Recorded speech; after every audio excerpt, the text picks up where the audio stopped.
Há um elefante em Manzoli. Ele fica sentado ali o dia todo, e algumas pessoas até o espetam com garfos e facas. Ou ele só gosta de ficar ali, eu não sei. Mas as pessoas ficam por lá em volta, só observando ele lá. Eles alimentam o elefante comida, mas ele não parece ligar muito. Com esse conto, 4 das mais de 1 bilhão de pessoas na China têm o objetivo de encontrar esse elefante, mesmo que a sua cidade faça de tudo para que isso não aconteça. Por mais que isso pareça um plot de um filme sci-fi de uma cidade controladora e um elefante mágico, um elefante sentado parado tá o mais longe de uma ficção. Na verdade, é um dos filmes mais reais e mais desconcertantes que eu já vi em toda a minha vida, sendo o primeiro e único filme do diretor chinês Hu Bo, um filme que ganhou destaque não só por sua história, mas por suas 4 horas do cinema mais imersivo e paciente que você vai ver, como também as condições trágicas que esse filme foi lançado. Com certeza, o que mais vai estranhar alguém que dispor de seu tempo para 4 horas desse filme é a quantidade de tempo que passamos observando esses 4 personagens.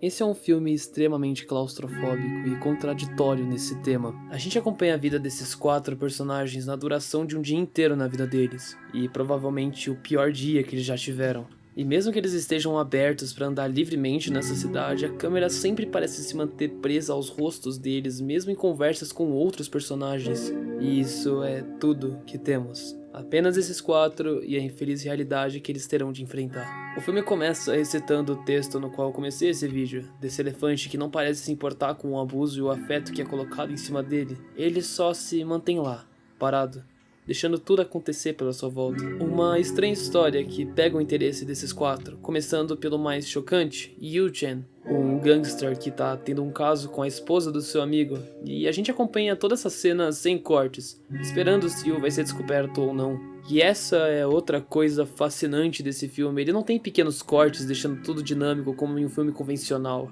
Todas as cenas são feitas nesses longos e únicos takes que podem durar de 3 a, no caso mais extremo, 19 minutos sem um único corte. Essa, com certeza, é o meu exemplo favorito do filme, onde a cena é tão grande que a gente consegue sentir escurecendo, deixando a cena extremamente realista, o que leva a um peso bem maior visto o final trágico dela. E grande parte do tempo os personagens não estão falando ou fazendo algo importante pra trama, mas muito tempo é gasto só andando ou pensando. Tipo, eu sou uma pessoa que fica entediada facilmente, sempre preciso fazer alguma coisa, manter a cabeça ocupada. E é bem fácil até enquanto eu tô assistindo um filme me perder um pouco nos meus pensamentos. Mas incrivelmente nesse filme de quase 4 horas eu não tirei os olhos da tela nem sequer 1 minuto. E olha, eu já tentei cinema lento. Esses dias eu fui assistir Stalker e por mais incrível que toda a mensagem do filme fosse, com várias das minhas cenas favoritas em qualquer coisa, eu constantemente fiquei entediado. Há alguma coisa especial nesse filme. A sua atenção tá sempre no personagem, não porque a cada segundo tem alguma coisa acontecendo com ele,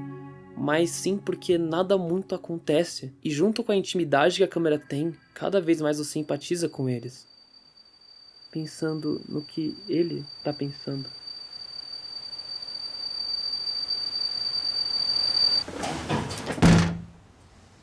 Ele acaba se matando.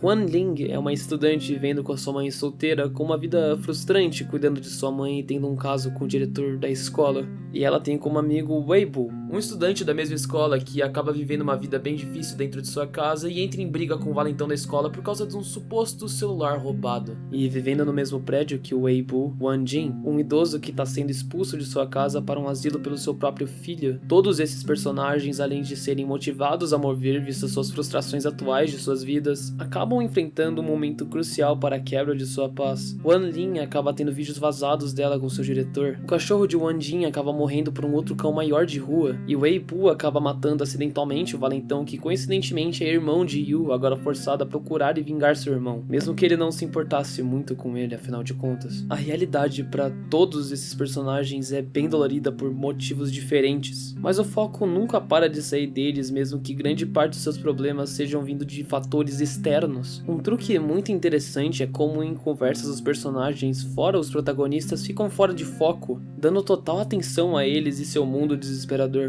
só aumentando a claustrofobia de tudo aquilo, parecendo que sempre tem alguma força externa os colocando pra baixo e os sufocando cada vez mais com suas pilhas de problemas. E até o final do filme, por mais que muita coisa aconteça até lá, ninguém consegue uma resolução pra tudo isso. Os problemas só aumentam e não se resolvem, mas todos eles compartilham de um sentimento em comum, a vontade de ver esse tal elefante parado, a vontade de escapar dessa cidade e encontrar paz tal como ele. Para quem ainda não ficou muito claro, o elefante ele simboliza a sociedade que nós vivemos, pois por mais que ele não sinta nem raiva e nem felicidade, ele tem paz em ficar parado e não reagir. E mesmo que isso possa parecer uma realidade bela que nada te afeta, isso não tira o fato que ainda vão ter pessoas que machucam o elefante só pra ver se ele reage. Ser um elefante, nesse caso, não é ter paz, mas sim estar estagnado no mundo que vive. Mas o mundo é um reflexo de todos que vivem nele. Então, se todos agem dessa forma, nada se resolve. Mesmo assim, os personagens parecem não conhecer essa conclusão e têm como objetivo final ver esse elefante. E então, depois de um dos dias mais longos da vida deles, o filme acaba com o ônibus que os personagens estavam tendo uma pequena parada, com todos os passageiros brincando de peteca,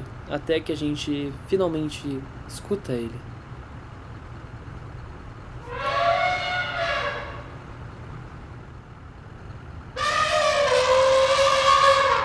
E o filme só acaba. Obviamente o final é bem peculiar, visto que curiosamente a gente nem chega a ver o elefante que ficamos o filme todo esperando, mas a gente escuta ele, talvez mostrando que o elefante seja só uma ideia e não realmente existe, mas ele como ideia é verdadeira, e existe sim algo melhor para ser encontrado em algum outro lugar. Um final muito belo para um filme tão extenso em sua tristeza e um que me encheu de esperança mesmo depois de 4 horas de puro desespero. Mas o que me quebrou a minha semana inteira foi o que aconteceu logo depois. O filme acaba, o título, escrito, dirigido e editado por Robô, em homenagem a Robô. Logo depois de Robô terminar a produção de O Elefante Sentado Parado, ele tirou a sua própria vida. Por um momento eu nem soube o que pensar sobre, eu só quebrei em lágrimas, engasgando no próprio choro. Eu acho que eu genuinamente nunca tinha me sentido tão triste na minha vida toda.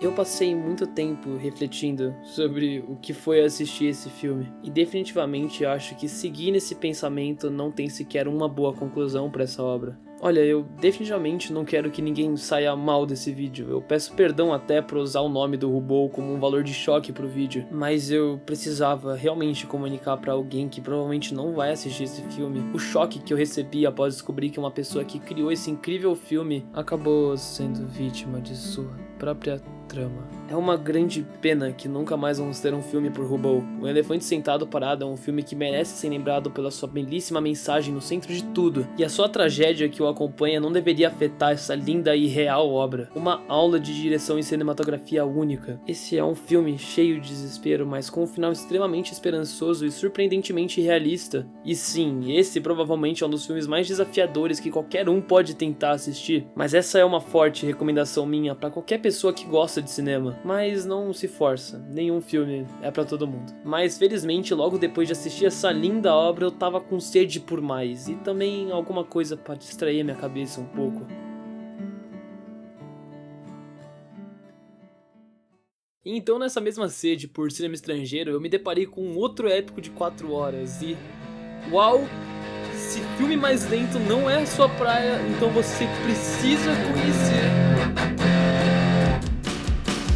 filme feito por Sion Sono que fala sobre que eu acho que não existe descrição melhor do que a sinopse de Love Exposure no Letterboxd. Escuta essa. A história de um adolescente chamado Yu que se apaixona por Yoko, uma garota que ele conhece enquanto trabalha como fotógrafo de vestidos curtos em uma ramificação da indústria pornográfica. Suas tentativas de cortejá-la são complicadas por um episódio de travestismo que convence Yoko que ela é lésbica, aventuras com Kung Fu e crime, e uma luta constante contra a culpa que é o legado da sua educação católica. O que caralhos está acontecendo? É bem simples, na verdade. O que está acontecendo é Love Exposure, um épico que envolve tudo sobre fé, luxúria, romance, kung fu, abuso, cultos, sexo lésbico, Kurt Cobain e violência genitália. Eu já te falei que esse é o melhor filme já feito, e mais especificamente sobre amor. E tudo isso começa com o desejo da mãe de Yu para que ele encontrasse uma mulher exemplar para ele, sua Maria, mas com o decorrer dos anos e a morte de sua mãe, ele acaba vivendo uma vida de pureza, com seu pai dedicando a sua vida ao catolicismo e em ser um padre. Mas com a introdução de uma mulher na vida de seu pai, ele acaba tomando um papel muito mais distante e pesado em seu filho, que acaba gravitando para um desejo insaciável de cometer pecados gradativamente mais graves para confessar pro seu pai. Eu sei, o plot já tá ficando bizarro e confuso, mas confia em mim, esse é só o começo. Durante esse caminho pecaminoso, ele acaba se juntando a um clube especial para treinar futuros fotógrafos de calcinha, e na perca da aposta com o mesmo, ele acaba tendo que se vestir de drag, e em uma coincidência gigante, acaba encontrando sua Maria numa briga de rua. Yoko é uma garota com um passado extremamente trágico e que por consequência tem uma aversão por homens no geral. E algo muito comum nesse filme é a exposição de muito do passado de cada um dos personagens. Ele sempre tem essas ações bem exageradas, sem muita nuance, muito parecido com o herói de seu anime favorito. E isso pode até ser confundido com preguiça em trazer mais sutileza para sua história, optando por um caminho mais fácil, mas confia em mim, com um filme tão grande em escopo, isso não seria nem um pouco fácil de acompanhar. Então, com essa direção única de Sono, com seus personagens de serem super diretos e cômicos em suas performances, traz esse ar super dinâmico para esse filme de quase 4 horas. Geralmente, quando um diretor tem todo esse tempo para gastar com uma obra, é para dar um sentimento de contemplação, reflexão e dar mais tempo para as cenas respirarem. Mas não aqui, esse filme nunca para e chega longe da definição de ser cansativo, condensando dezenas de temas em um único filme que, independente de suas 4 horas, é infinitamente reassistível, tão igual como seu álbum ou jogo favorito. Tipo, eu amo A Lista de Schindler, é um dos melhores filmes e mais belos já feitos de todos os tempos, mas não é como se eu quisesse passar por aquele pesadelo a qualquer momento de novo. Eu só consigo pensar em mais 2, talvez 3 filmes que consigam fazer isso, e nenhum deles chega perto da marca de 4 horas de duração, transformando esse num dos filmes mais impressionantes que eu já vi em toda a minha vida, e muito dificilmente isso vai ser batido por alguém. Yu acaba se apaixonando por Yoko, mas infelizmente Yoko também acaba se apaixonando, só que por sua forma drag, sem ela realmente saber que na verdade Yu é um homem, formando a mais clichê história de romance, onde Yu tem que tomar uma forma de drag, ou melhor, Miss Scorpion, pra conversar com a Yoko, para que no final da história nós descobrirmos se eles realmente acabam juntos ou não. Seria isso, se não fosse pela inclusão de outro personagem, Koike, uma líder de um culto fictício pra história do filme, a Igreja Zero, completamente psicopata e a dona da cena mais marcante do filme.